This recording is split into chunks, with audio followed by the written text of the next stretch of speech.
সত্যি কি যুদ্ধ হতে চলছে? চীনকে উপযুক্ত শিক্ষা দেওয়ার সময় চলে এসেছে।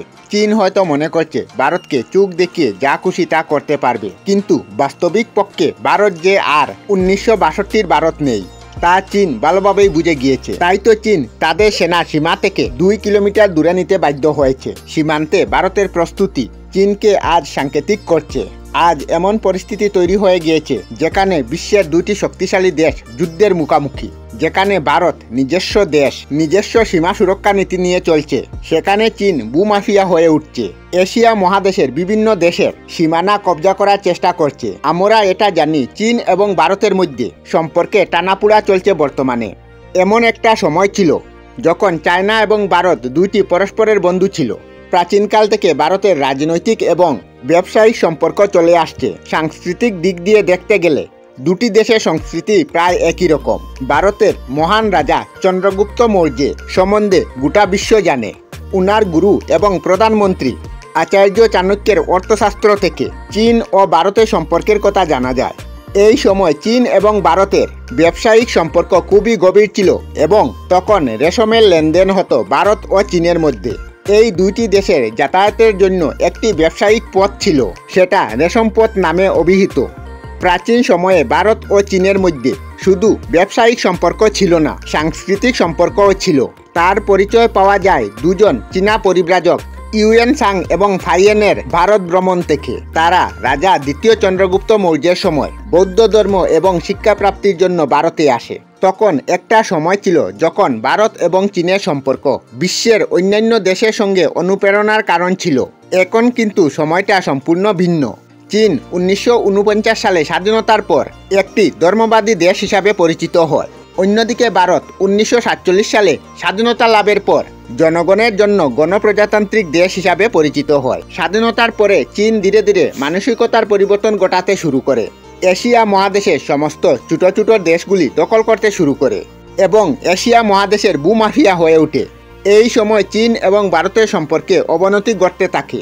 এই সময় দুটি দেশের রাজনেতাদের মধ্যে রাজনৈতিক সমস্যা দেখা দেয়। 1959 সালে ভারত এবং চীনের মধ্যে মিত্র চুক্তি হয়। এই চুক্তি অনুসারে দুটি দেশ তাদের নিজস্ব সীমান্তে কোনো প্রকার দখল করবে না, এমন চুক্তি হয়।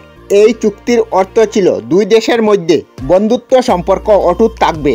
ওই সময় ভারতে এমন একদল রাজনৈতিক নেতা ছিল যারা চীনের সাম্যবাদী নীতিকে অনুসরণ করতে চেত। ওই দলের নেতারা নিজেদের দেশে নিজেদের নীতির বিরোধিতা করতে শুরু করে। চীন এবং ভারতের সম্পর্কের তিক্ততা তখন শুরু হয়েছিল যখন চীন ভারতীয় ভূভাগ আকসাই চীনে মৈত্রিক সম্পর্ক হওয়া সত্ত্বেও সড়ক নির্মাণের কাজ শুরু করে, যেটা মৈত্রিক সম্পর্কের বিরুদ্ধে ছিল।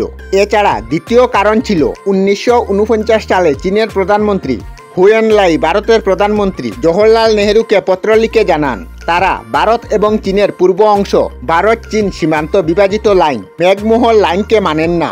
তৃতীয়ত, চীন যখন তিব্বতে হামলা চালায় এবং তিব্বতকে দখল করে নেয়, তখন তিব্বতের ধর্মগুরু দলাই লামা এবং অন্যান্য তিব্বতী শরণার্থীদের আশ্রয় দেয়।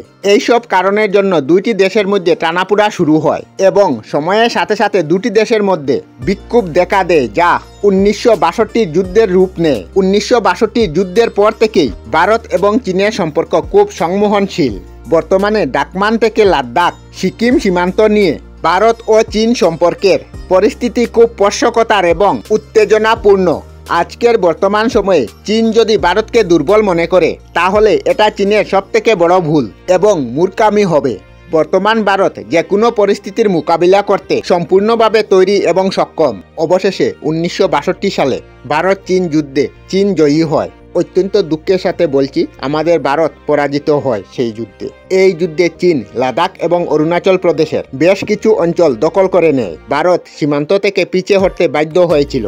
চীনের একতরফা যুদ্ধবিরতির ঘোষণার পর যুদ্ধ শেষ হয়। তবে শেষ পর্যন্ত এটাই বলছি, ভারত আর 1962 ইংরেজির ভারত নয়। এখন সব ধরনের পরিস্থিতির মোকাবিলা করার জন্য সক্ষম এবং প্রস্তুত। জয় হিন্দ, জয় ভারত, জয় হিন্দুস্তান, ভারত মাতা কি জয়। আমরা আমাদের চ্যানেলে সব ধরনের ভিডিও আপলোড করি, যেমন ব্লগ, নিউজ, কুকিং ভিডিও, ধার্মিক আলোচনা ইত্যাদি। যদি আপনারা এই ধরনের ভিডিও দেখতে পছন্দ করেন, তাহলে এই চ্যানেলটি নিশ্চয়ই সাবস্ক্রাইব করবেন। আমি আপনাদের সাথে বিদায়ক না। আজকের মতো বিদায় নিলাম। আর ভিডিওটি ভালো লাগে লাইক, শেয়ার ও কমেন্ট করবেন। ভিডিওটি সম্পূর্ণ দেখার জন্য অশেষ ধন্যবাদ।